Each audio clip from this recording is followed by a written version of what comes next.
Hello guys, pag-usapan lang natin ang breaking news na exclusive nga naman guys na pinag-uusapan ng mga netizens at ng mga Katden fans. Alden Richard hindi pa rin sinasagot ni Catherine Bernardo pero mag-MU na. Ano nga ba talaga ang katotohanan?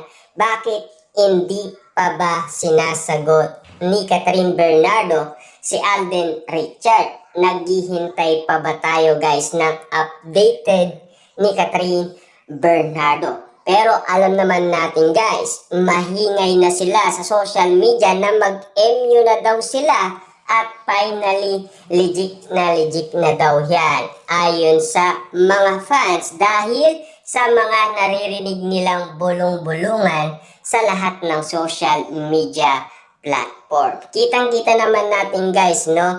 Lahat ng mga pangyayari ngayon kina Catherine Bernardo at Alden Richard, mapaayuda man or walang ganap, at least kinababaliwan sina Catherine Bernardo at Alden Richard hanggang ngayon. Kita nyo naman guys, no? Naghihintay pa rin ang mga Dilulo fans ng comeback ng Katden dahil nananatili sa kanilang puso at isipan ang mga ayudang pinaranas ni Catherine Bernardo at Alden Richard na unti-unting binibigyan ng pansin.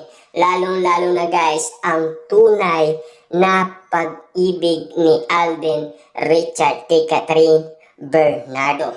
Unti-unti na guys lumilinaw ngayon sa mga netizens at mga Dilulo fans ang tunay na pag-ibig ni Alden Richard kay Catherine Bernardo. Maalamat nga naman kasi guys ang kasaysayan ng Katden sa social media.